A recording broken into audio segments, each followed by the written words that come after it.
Bonjour à toutes et à tous. Je vois que ça se connecte. Bienvenue à ce nouveau webinaire consacré à l'évaluation de la conformité dans le cadre de la norme ISO 45001. Ce webinaire est organisé en partenariat avec les éditions législatives. Je profite de cette introduction pour remercier tout particulièrement les équipes des éditions législatives qui ont participé activement à la préparation et à l'organisation de cette manifestation. Je suis Christophe Rémy, de la société Tenaxia, et je suis accompagné de Monique Argot, que je vais laisser se présenter. Merci Christophe. Bonjour à toutes et à tous. Monique Argot, moi je suis consultante HSE chez Tenaxia. Et donc à ce titre, je réalise de la veille réglementaire et de l'audit réglementaire donc dans le domaine de la santé et sécurité au travail. Mais pas seulement, puisqu'on intervient aussi en environnement, sûreté et énergie. Et donc cela pour le secteur industriel, donc pour des entreprises de taille très variée et d'activités également très variées. Et par ailleurs, je suis auditrice ICA, donc ce qui me permet d'accompagner les entreprises dans la mise en place de leur système de management et aussi de conduire des audits de certification. Merci Monique. Voilà, donc ce webinaire va durer 45 minutes avec un programme assez soutenu et assez chargé. Je vais néanmoins rapidement quand même me présenter un peu plus en détail. Donc Christophe Rémy de la société Tenaxia.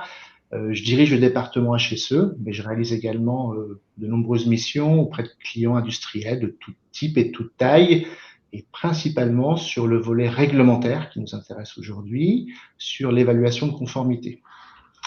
Donc au programme, comment faire pour réaliser efficacement une évaluation de conformité dans le cadre de l'ISO 45001. Nous vous proposons dans un premier temps un décryptage de la norme par Monique qui va nous rappeler les choses.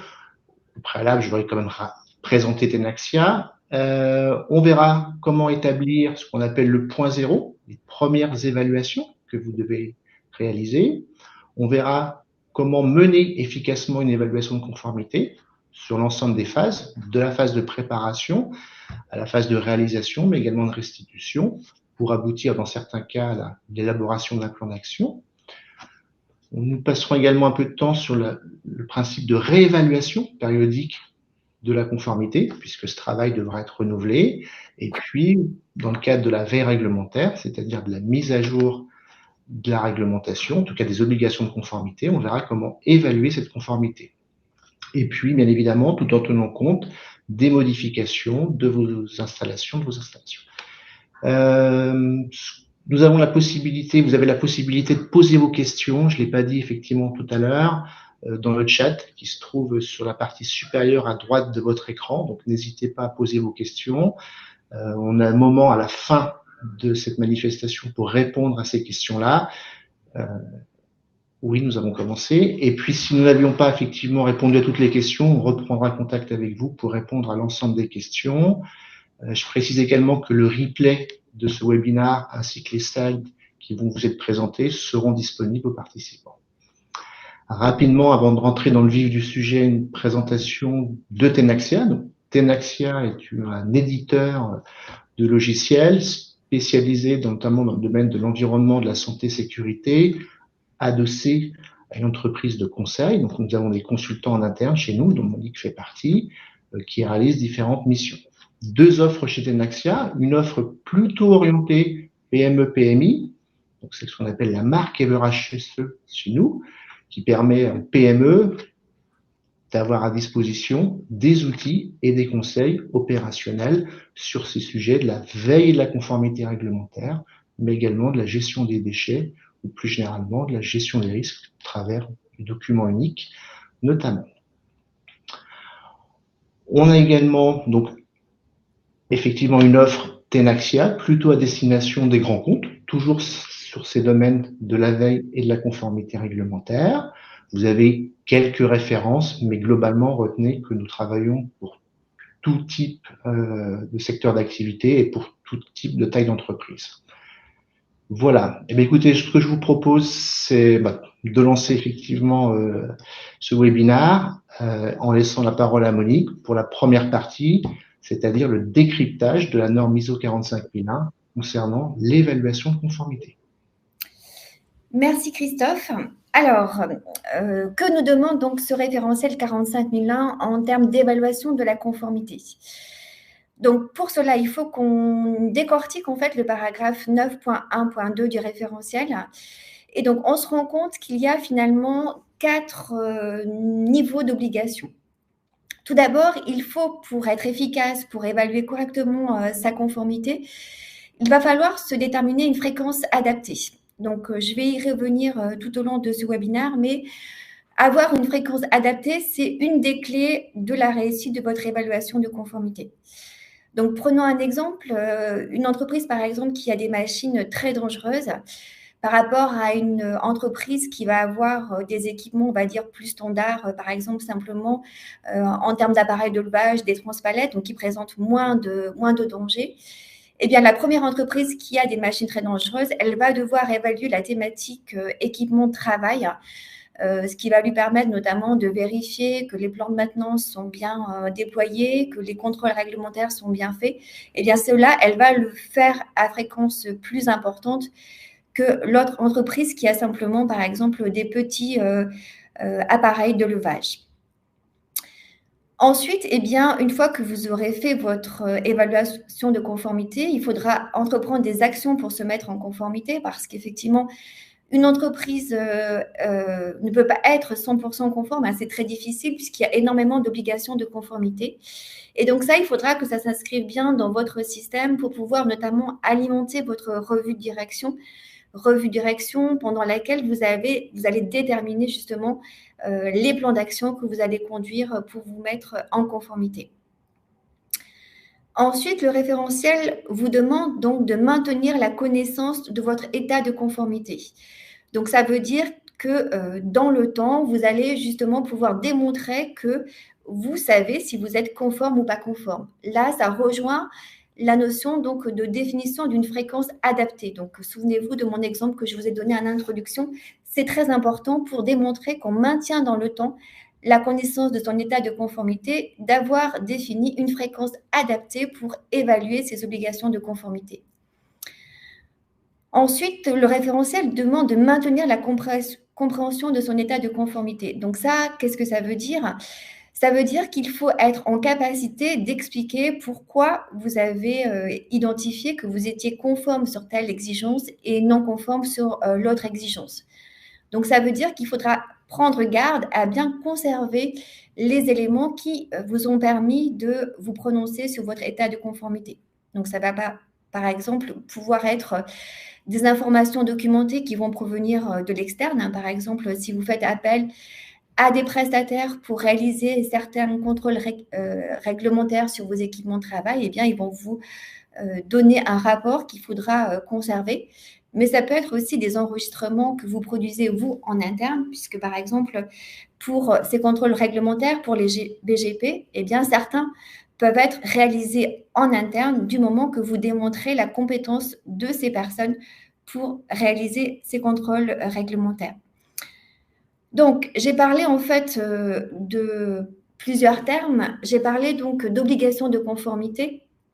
Donc, dans le 45 000 ans, on parle d'exigences légales et autres exigences. Donc, ces termes-là, vous les retrouvez définis au paragraphe 3.9 du référentiel. Donc, exigence légale, on comprend très bien ce que c'est. Donc, attention, il y a plusieurs sources d'exigences légales dans le domaine de la santé-sécurité au travail. Donc, bien sûr, vous allez avoir des textes qui vont venir du niveau international, des textes qui vont venir de l'Europe. Donc là, je vous rappelle notamment qu'on a des directives et qu'on a des règlements. La particularité des règlements, c'est qu'ils s'appliquent directement à votre entreprise. Ils n'ont pas besoin d'être transposés. Ensuite, vous allez avoir donc des textes nationaux. Donc, bon nombre de ces textes vont être dans le Code du travail, mais pas que. Hein. Il ne faut pas oublier effectivement qu'il y a d'autres codes comme le Code de la santé publique ou le Code de la construction et de l'habitation qui vont contenir des obligations de conformité en termes de santé-sécurité au travail. Et enfin, au niveau local, donc en 45 000 ans, on a moins de textes locaux. Hein. C'est vrai qu'on en a énormément en 14001, donc pour l'environnement. En textes locaux, si vous êtes une entreprise qui travaillait notamment sur les espaces de la voirie, il peut y avoir donc le règlement de voirie qui vous intéresse. Voilà, donc ça, c'est un premier pan. Et après, il y a les autres exigences. Donc, les autres exigences, ce sont celles que vous avez choisi de respecter. Donc ça fait le lien avec le paragraphe 4.2 du référentiel 45001 qui vous demande d'identifier donc vos parties intéressées, donc, dont font partie les travailleurs. Et ensuite, par rapport à ces parties intéressées, vous avez identifié leurs besoins et attentes et donc ces autres exigences sur lesquelles vous souhaitez vous conformer. Donc, par exemple, ça peut être une charte sécurité routière que vous signez si le risque routier, par exemple, c'est un risque important pour votre entreprise. Ça peut être également des accords de branche, notamment dans le domaine pénibilité. Certaines entreprises signent des accords de branche, donc qui vont leur permettre en fait de caractériser les risques pour définir en fait ceux qui sont au-dessus des seuils de déclaration au titre de la pénibilité. Voilà. Et l'autre thème important dont on a parlé, ce sont les informations documentées. Donc là, pareil, vous les retrouvez définies clairement donc, dans le référentiel. Là, c'est au point 3.24. Donc, ces informations documentées, ce que vous demande le référentiel, c'est qu'elles doivent être maîtrisées et tenues à jour. Donc, ça veut dire qu'il va falloir vous définir une organisation pour à la fois vous créez en fait ces informations documentées, mais également des règles pour les modifier et puis pour les conserver. Alors, ce qui est important à noter, et ce qu'on va voir tout de suite après, notamment avec Christophe, c'est que ces informations documentées, elles peuvent être tenues sous le format et le support que vous souhaitez. Donc, ça peut être un tableau Excel, ça peut être un logiciel si vous souhaitez travailler donc, sur un logiciel comme en propose donc Tenaxia ou WebRHSE, mais également d'autres prestataires. Voilà.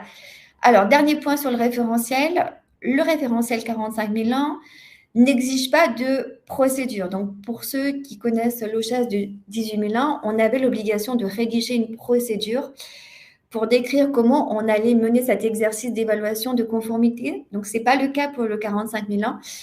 Tout de même, attention quand même, puisque le 45001 vous demande d'établir et de maintenir à jour un processus pour évaluer votre conformité. Et donc là, c'est à vous de choisir comment vous allez bâtir ce processus. C'est un peu en fonction de votre organisation, de votre taille d'entreprise et puisque ce que vous avez déjà fait pour les autres systèmes de management, par exemple, si vous avez un système de management de la qualité, eh bien, vous pourrez choisir soit de rédiger une procédure, soit de créer un processus, donc comme on l'entend en qualité, c'est-à-dire donc une série d'activités qui, à partir donc de données d'entrée que vous définissez, vont vous permettre donc de réaliser, de produire des données de sortie. Et sinon, vous pouvez aussi choisir tout autre support, par exemple un manuel, pour décrire comment vous allez réaliser cet exercice d'évaluation de conformité. Voilà, alors je vous rappelle, avant donc de rentrer dans l'état de l'évaluation de conformité, qu'on est sur un processus réglementaire global. On a effectivement besoin en fait de dérouler quatre grandes activités. Donc, premièrement, il faut forcément construire sa liste de textes applicables pour savoir où sont vos obligations de conformité, en intégrant aussi, bien entendu, les autres exigences. Ensuite, il faut être en capacité de comprendre ces obligations de conformité. Et donc là, cette étape-là d'évaluation de conformité, c'est celle dont on va parler aujourd'hui. Donc, pour identifier les non-conformités et donc déterminer des plans d'action. Mais ensuite, il y a forcément donc une quatrième étape, puisque la veille, c'est quelque chose qui n'est pas figé dans le temps. Votre entreprise, par ailleurs, n'est pas figée dans le temps, donc sa conformité va évoluer. Donc, ce processus global de veille réglementaire et d'évaluation de conformité, il faut bien entendu le maintenir dans le temps, le dérouler dans le temps. Donc, juste pour les étapes 1, 2 et 3, vous pouvez aller, si vous le souhaitez, en fait, sur notre blog HSE réglementaire, et puis vous pourrez revoir en fait un webinaire qu'on a fait en octobre 2022, qui portait donc sur la réalisation d'une veille efficace dans le domaine du 45001. Alors, donc maintenant, on va déjà expliquer comment on doit faire sa première évaluation. C'est sûr que tout va démarrer par une première évaluation. Donc là, vous êtes au stade où vous avez créé votre liste de textes applicables et de vos autres exigences. Eh bien, il va bien falloir se lancer dans ce premier exercice de première évaluation, donc faire un peu votre évaluation, votre T0 en fait. Donc, bien entendu, le préalable, c'est d'avoir une liste à jour de vos textes réglementaires. Et attention, là, bien entendu, de ne travailler que sur les textes qui sont réellement applicables à votre entreprise. On peut prendre plusieurs exemples pour bien comprendre ça. Si vous travaillez donc sur un établissement, eh bien, vous allez écarter les textes qui s'appliquent à l'entreprise, donc au niveau du SIREN. Par exemple, construire une BDESE, ça, c'est du ressort de l'entreprise. Vous, établissement, vous êtes potentiellement plutôt à renseigner cette BDESE. Donc, il y aura des obligations sur la BDESE qui ne seront pas de votre ressort. Ensuite, également, attention à certains textes de certains domaines. Je pense notamment donc, aux textes qui portent sur tout ce qui est locaux.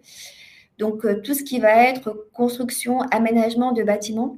Et bien là, on se rappelle que certains textes, en fait, ne sont applicables qu'à partir d'une certaine date de permis de construire des bâtiments. Donc, par exemple, si on prend la création d'espaces d'attente sécurisés, eh bien ça, c'est opposable pour tout ce qui est permis de construire déposé à compter de mai 2012.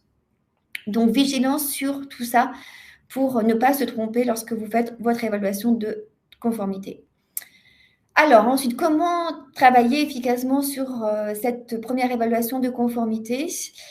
Donc là, vous allez avoir deux façons de vous organiser. Ça va dépendre de vos délais de certification et puis aussi donc de vos priorités. Est-ce que vous avez beaucoup de temps à consacrer d'un coup à l'évaluation ou est-ce que vous avez besoin de répartir le temps sur plusieurs mois, par exemple?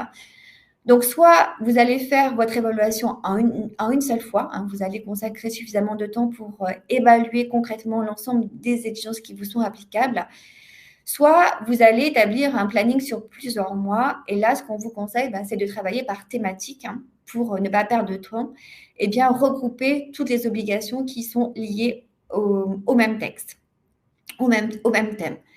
Et donc là, bien sûr, point de vigilance, ne pas oublier les autres exigences. Alors, pour être efficace, comment doit-on mener son évaluation de conformité? Là, en fait, ce qu'on va devoir faire, c'est finalement un exercice d'audit. Et donc, un exercice d'audit, pour que ce soit efficace, ça ne se fait pas n'importe comment. Il faut s'organiser, en fait, selon les 4 étapes que vous voyez à l'écran. Ça veut dire tout d'abord, il faut se préparer à cet exercice-là. Ensuite, il faut réaliser l'exercice, mais en respectant certaines règles.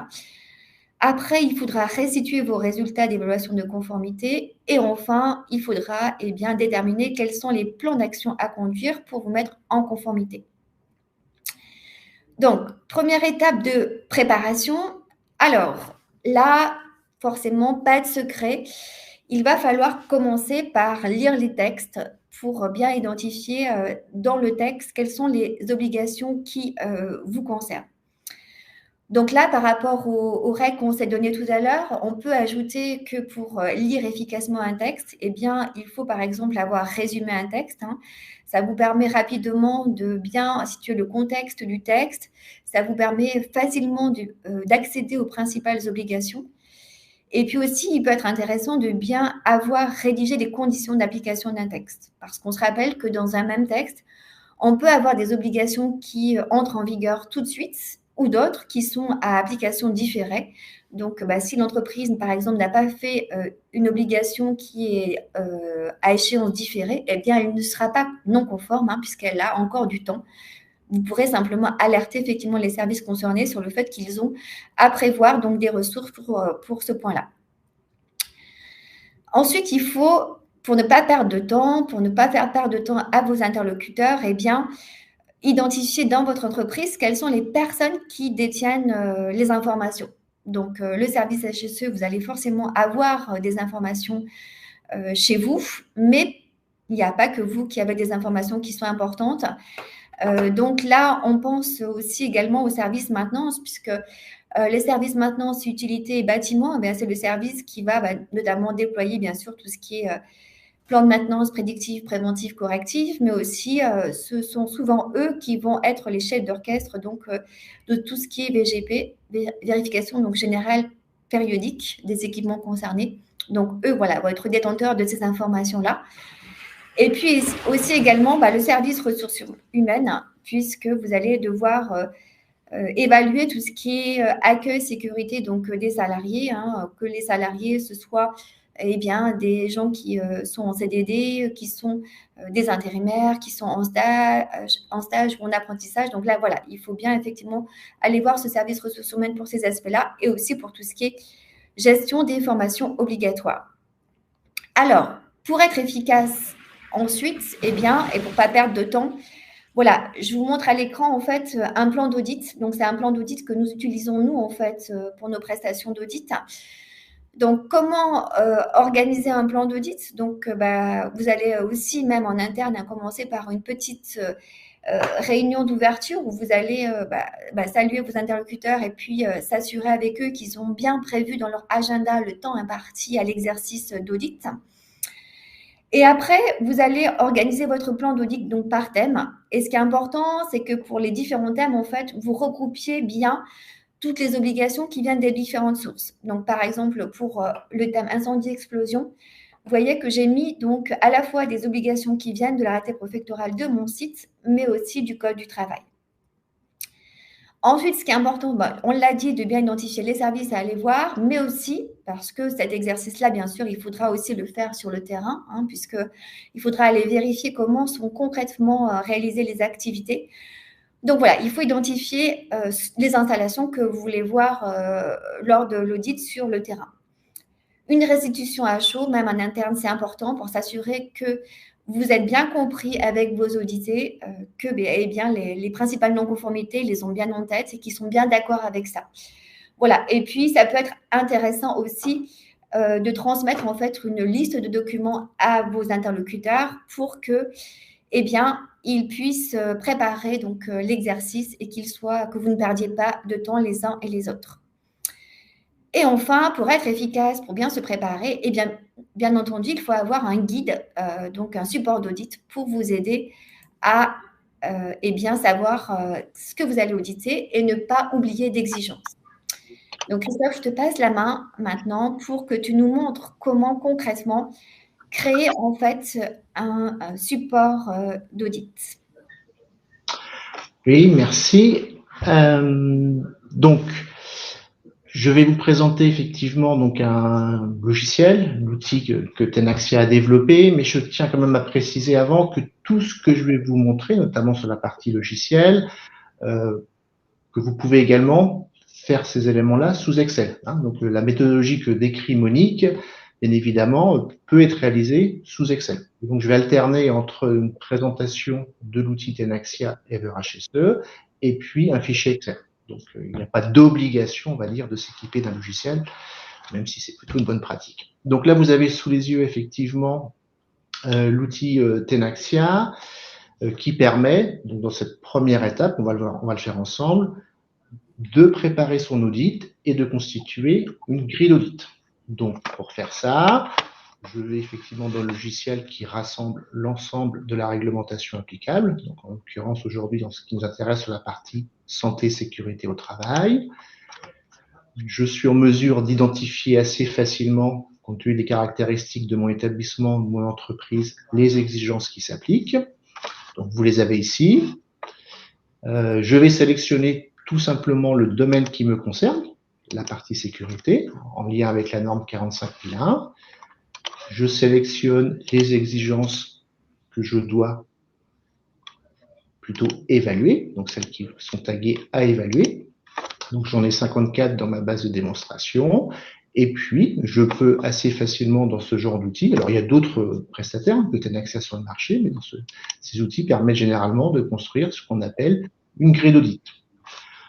Donc je vous l'ai préparé quand même. Au final, on arrive à quelque chose de ce type-là, où je retrouve mon obligation légale ou mes obligations légales, en l'occurrence ici une obligation du Code du travail, en lien notamment avec le document unique et la partie pénibilité.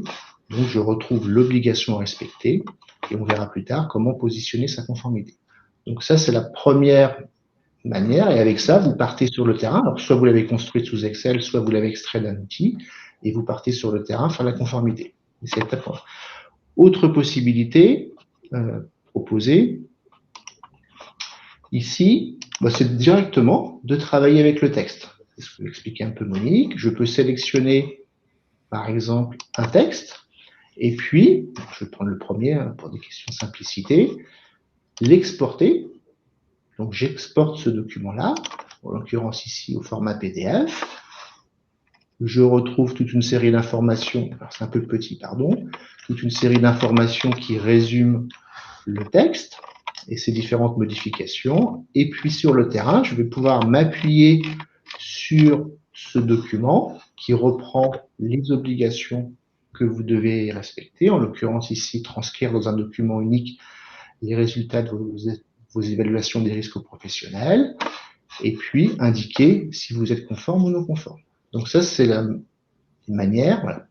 Donc, deux solutions. Extrait d'un logiciel qui vous permet de construire automatiquement et facilement et rapidement des grilles d'audit par thématique, ou bien en s'appuyant directement, en alimentant vous-même cette information-là au travers d'un fichier Excel.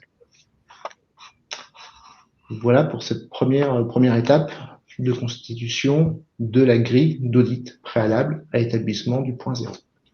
Monique, je te repasse la main et la parole. Merci Christophe. Alors, donc ensuite, nous allons passer à la deuxième étape qui va être réaliser l'évaluation de conformité. Alors, pour réaliser cette évaluation de conformité, il y aura 2 temps de travail, un temps en salle et un temps en terrain, sur le terrain. Donc là, vous pouvez choisir de commencer par l'un ou l'autre, les deux ont leur intérêt. Si vous choisissez de commencer par l'audit terrain, il va bien falloir observer tous les équipements, toutes les installations, voir comment se déroulent les activités et surtout, noter dans votre cahier, les références des équipements pour après aller demander les documents correspondant, par exemple, au contrôle réglementaire s'ils sont soumis au contrôle réglementaire. Donc, par exemple, si vous êtes en train d'auditer les appareils de levage, dans tous les ateliers dans lesquels vous allez passer, vous allez repérer tous ces appareils de levage et puis vous allez noter la référence de l'appareil. Donc là, il faut bien savoir effectivement comment travaille votre site en termes de référence. Après, est-ce que ce qui fait foi, c'est le numéro de série de l'appareil ou est-ce que vous avez un numéro en interne à noter, voilà, pour après bien retrouver avec vos audités les éléments documentaires. Alors, donc ensuite, pour chacun d'entre eux, que ce soit l'audit en salle et l'audit terrain, il y a d'autres règles à respecter. Donc, tout d'abord, pour l'audit en salle, donc là, l'objectif, c'est de vous faire présenter les documents qui vont apporter la preuve que les obligations de conformité sont bien mises en œuvre. Donc là, attention de bien prendre le temps d'analyser les documents qui vont vous être présentés par vos audités. Parce qu'effectivement, le document peut être présent. Par exemple, si on est en train de travailler toujours sur le contrôle réglementaire des appareils de levage, vous pouvez avoir le rapport de contrôle, mais il peut manquer des choses. Par exemple, ça peut être une personne qui n'a pas la qualification nécessaire qui a fait le contrôle. Donc là, ça va pas être correct. Ou par exemple, sur l'appareil de levage, l'ensemble du contrôle n'a pas été fait de manière exhaustive, du moins comme le demande la réglementation. Donc voilà, il faut bien prendre le temps de bien analyser les documents que vous présentent vos audités. Ensuite, que ce soit sur l'audit en salle ou sur l'audit terrain, vous allez forcément devoir travailler par échantillonnage, parce que vous n'allez pas pouvoir, par exemple, si vous contrôlez les contrôles sur les appareils de levage, voir de manière exhaustive tous les appareils de levage. Donc là, vous allez prendre quelques équipements, en s'attachant à prendre des équipements, s'ils sont différents, à prendre chaque type d'appareil. Et puis, en termes de preuves, il faut au moins demander, si le contrôle se fait annuellement, les rapports des 2 dernières années pour être sûr d'être complètement exhaustif et pouvoir correctement statuer sur votre conformité.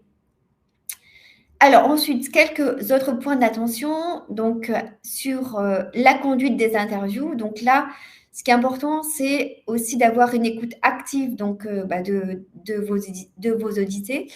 Alors, à cela, deux raisons. Tout d'abord, effectivement, ça va mettre à l'aise vos audités si, voilà, si vous les regardez en face, si vous opinez de temps en temps de la tête pour dire, voilà, ok, ben je comprends ce que vous me dites.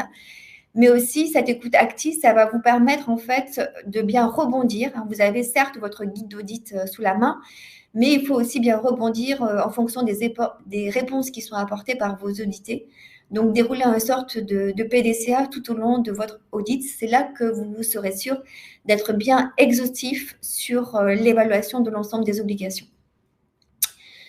Ensuite, attention aussi à comment vous libellez vos questions. Donc, commencez des questions par pourquoi, ça peut déstabiliser certains audités parce que ça peut sembler être inquisiteur. Donc, ça, ce n'est pas l'objectif de déstabiliser ces audités. Commencez les questions par si ou est-ce que ça amène un positionnement. Donc là, vous n'aurez pas les réponses à vos questions. Vous, ce que vous avez besoin, c'est qu'on vous décrive des méthodes de travail. Donc voilà, des questions qui vont commencer par concrètement, comment est-ce que vous faites cette activité-là? Eh bien, ça va vraiment vous permettre d'évaluer correctement la conformité de votre site. Et puis, la prise de notes, c'est aussi important. Donc, à chacun ses astuces, ça peut être des codes de couleurs ou ça peut être des symboles pour notamment rapidement retrouver dans vos notes les points de non-conformité. Comme ça, vous pourrez facilement les restituer à chaud en fin d'exercice d'audit. Également, ça peut vous permettre de noter, par exemple, vous êtes avec le responsable maintenance, mais voilà, vous identifiez que vous avez un point à vérifier auprès des RH. Donc voilà, ça vous permettra de ne pas l'oublier, ce point. Également, vous pouvez noter des points à vérifier sur le terrain. Voilà, et bien sûr, tout au long de l'audit, en salle ou sur le terrain également, faites attention au temps, puisque le temps, voilà, c'est important, à la fois pour vos interlocuteurs et vous-même. Donc, respectez bien le temps que vous avez défini ensemble. Voilà, donc une fois que l'exercice est fait, eh bien, il va falloir restituer les résultats. Donc, soit dans le fichier Excel, soit dans votre logiciel. Et là, ce qu'on va pouvoir déjà vous recommander, c'est de le faire rapidement après avoir fait votre exercice d'évaluation parce que comme ça, vous allez gagner du temps parce que tout sera bien frais dans votre tête et voilà, vous allez pouvoir faire la restitution assez rapidement. Après, comment la faire? Eh bien là, forcément, deux façons. Soit vous avez travaillé sur un tableau Excel et donc vous reprenez ce tableau-là, soit vous travaillez sur un logiciel et vous allez restituer les résultats dans votre logiciel en vous rappelant ce que vous a demandé le référentiel, c'est donc de maintenir la compréhension de votre conformité, donc en apportant bien systématiquement les preuves. Par exemple, pourquoi est-ce que j'ai identifié que j'étais conforme sur ce point-là? Est-ce que c'est la référence du rapport? Voilà, est-ce que c'est autre chose? Mais bien étayer tout ça. Et puis, vous avez deux niveaux de restitution possibles. Soit vous le faites globalement au niveau du texte. Donc là, notamment pour les écarts, ça peut être intéressant de noter les non-conformités, donc noter les articles du texte concerné, parce que si le texte est très long, ça permettra de le retrouver facilement. Parfois, on a besoin de reprendre l'article pour bien écrire, définir son plan d'action. Et puis, sinon, vous pouvez le faire au niveau exigeant. Donc là, c'est vrai que c'est plus confortable parce que voilà, vous pouvez notamment peut-être étayer plus votre conformité en joignant, par exemple, des pièces jointes. Voilà. Et puis, viendra le temps ensuite de construire les plans d'action pour vous mettre en conformité. Et donc, pour construire ces plans d'action, vous aurez besoin de définir des ressources, que ce soit des ressources financières ou des ressources humaines, définir les porteurs de ces actions, définir des délais pour se mettre en conformité. Et puis, là où ça va être nécessaire, il faut démontrer que ces actions d'amélioration sont efficaces. Donc, de définir comment vous allez évaluer les résultats de vos actions. Christophe, donc je te passe la main maintenant pour que tu nous montres comment donc restituer ces résultats d'évaluation et comment construire ce plan d'audit. Oui. Ce plan d'action, pardon. Ce plan d'action. Donc, je vais vous montrer effectivement donc, les deux approches. La première via un outil logiciel et la seconde via Excel. Donc, la première approche, comme l'expliquait Monique, peut se faire de deux manières. soit une évaluation globale au texte, soit une évaluation par exigence. Donc, première approche, j'identifie, un peu comme tout à l'heure, les textes qui m'intéressent dans ce domaine ISO 45001. Je vais prendre un texte relatif au CSE. Donc, c'est ce texte ici que vous apercevez. Je mets un petit peu plus gros. Et donc, on va créer une évaluation globale à ce texte. Alors, bien évidemment, pour pouvoir dire que ce texte est conforme ou non conforme dans sa globalité, il faut avoir pris connaissance de l'ensemble de ses obligations légales. Une fois qu'on a fait ce travail-là, sur le terrain, avec la prise de notes comme expliqué à l'instant par Monique, on va pouvoir restituer dans cet outil par exemple. Donc, je sélectionne ce texte, je positionne effectivement les informations, je vais supposer que ce texte est conforme. Voilà, je dis que la personne qui a fait l'évaluation, la date de ce jour est indiquée. Pour gagner un peu de temps, j'ai préparé un commentaire, puisque comme on vient de vous l'expliquer, il est important de justifier la conformité, quand c'est conforme ou non conforme. Et puis, je vais pouvoir notamment proposer une date de prochaine évaluation de ce texte. Et donc, j'enregistre ce travail. La seconde méthode, toujours à partir d'outils informatiques, mais c'est la même logique. Je travaille sur un texte, et cette fois-ci, plutôt que de l'évaluer d'une manière globale après lecture, c'est simplement au niveau de la restitution qu'il y a une différence, puisque je vais traduire le résultat de la conformité article par article, ou en tout cas exigence par exigence. Donc c'est ce travail que je fais ici, en considérant que cette exigence est conforme. Alors j'accélère un peu parce que le temps passe. Voilà, et je mets la date d'aujourd'hui. Là, je vais créer une seconde exigence sur cet article-là, toujours en lien avec le code du travail. Cette fois-ci, je vais mettre non conforme, je vais définir toujours un responsable de l'évaluation, une criticité, est-ce que cet écart est important pour moi? Dans ce genre d'outil, on peut effectivement le préciser. Et puis, j'apporterai un commentaire en expliquant pourquoi c'est non conforme. Et c'est terminé. Donc, ce travail est plutôt fait. Et pour faire le lien avec ce qu'expliquait Monique juste à l'instant, l'idée, bien évidemment, ce n'est pas de laisser les choses non conformes, c'est d'engager les actions nécessaires pour les solder. Et donc, je peux notamment associer aux écarts des obligations de conformité un plan d'action. Donc, c'est le travail que je fais ici. Sur cette exigence non conforme, je vais faire simplement, je vais lier, je vais ajouter, dans notre jargon, c'est associer un plan d'action à cet écart. Je choisis effectivement mon plan d'action. Alors, j'en ai préparé un aujourd'hui. Pardon, je fais sélectionner ce plan d'action.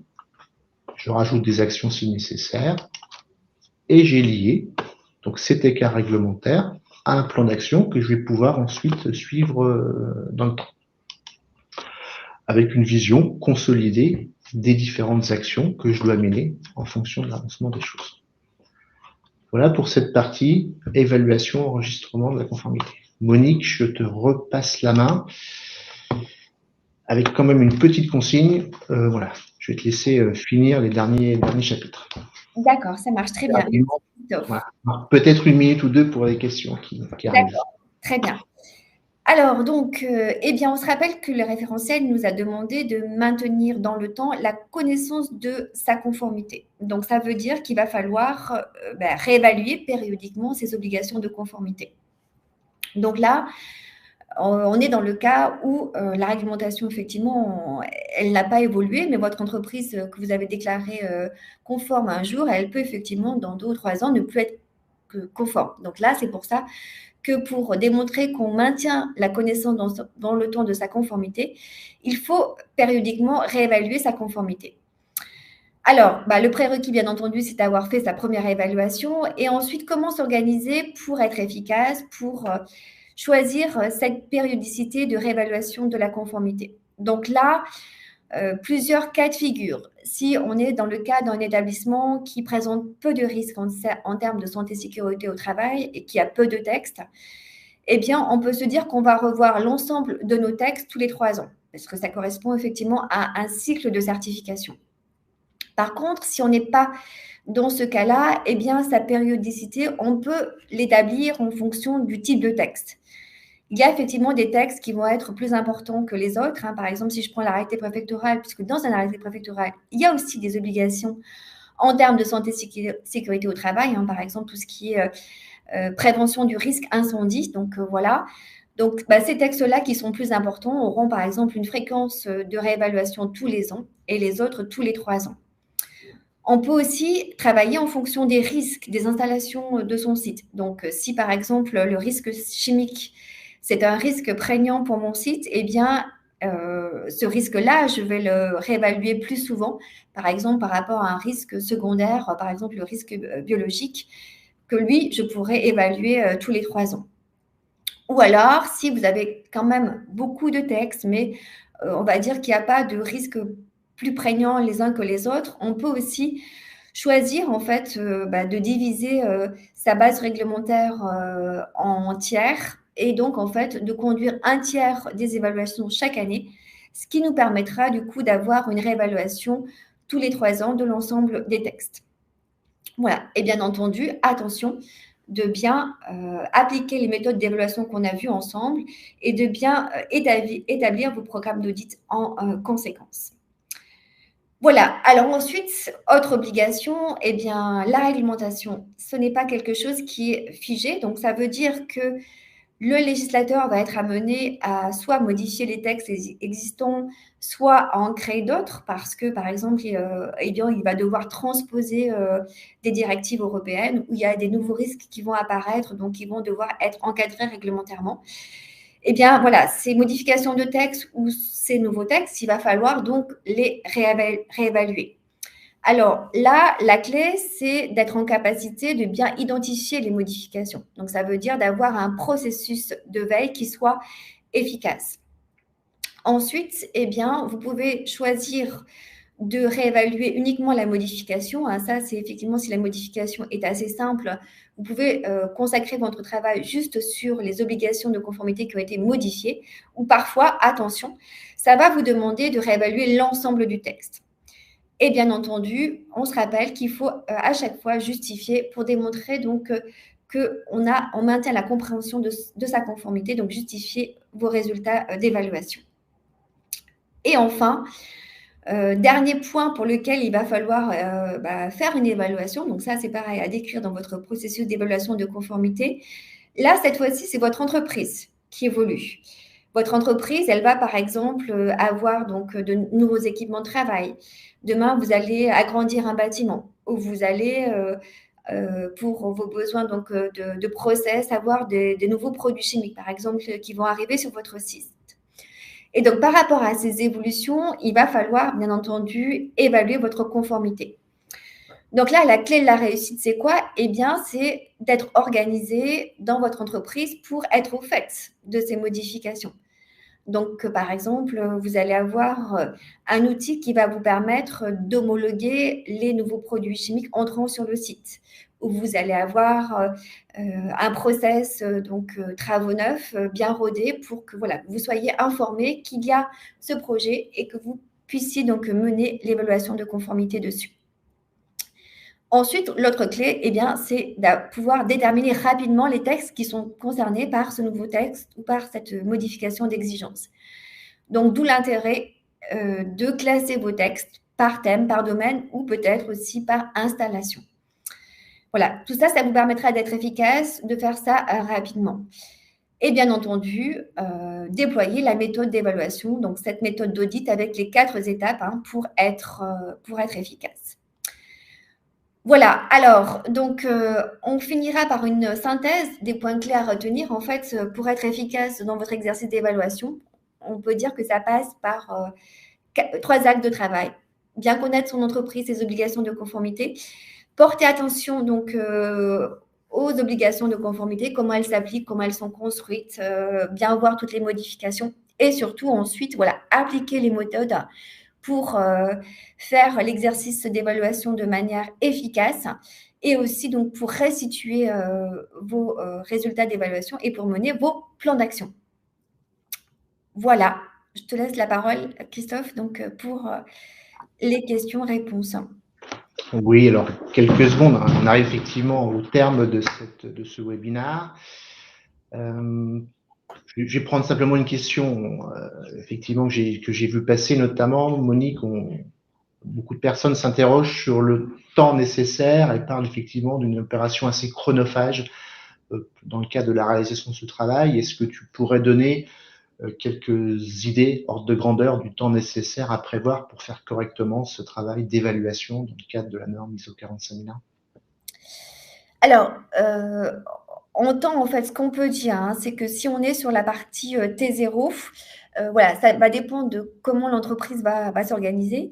Voilà, soit elle fait appel à un prestataire comme Tenaxia, et donc pour une entreprise, on va dire assez standard, pour auditer l'ensemble des obligations en termes de santé et sécurité au travail, on va avoir 3 jours de travail donc sur le terrain, et puis après donc à peu près le même temps de restitution.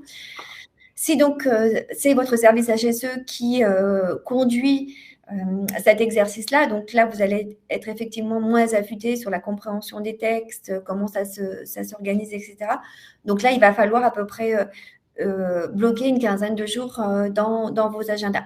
Et après, ce qui est important, c'est sur la partie réévaluation, voilà, ou si vous le faites en interne, eh bien, consacrer à peu près 2 jours par mois faire cet exercice-là. D'accord. Merci Monique. Voilà. Sachant que l'une des clés aussi du succès quand vous le faites en interne, et c'est tout à fait possible, hein, il n'y a pas de difficulté plus technique que ça, c'est vraiment de le planifier dans le temps, voilà, quelques jours par mois pour progressivement réaliser ce travail en parallèle, bien évidemment, de tous les autres activités et charges que vous pouvez avoir. Mais écoutez, on arrive au terme de ce webinaire. Je remercie effectivement l'ensemble des participants. Vous étiez une petite centaine aujourd'hui à participer. Je remercie une nouvelle fois notre partenaire, les éditions législatives. Merci Monique pour ton animation de ce webinaire. Puis, je vous souhaite à toutes et à tous une bonne fin de journée et au plaisir de refaire un webinaire ensemble. Au revoir. Merci beaucoup. Bonne journée. Au revoir.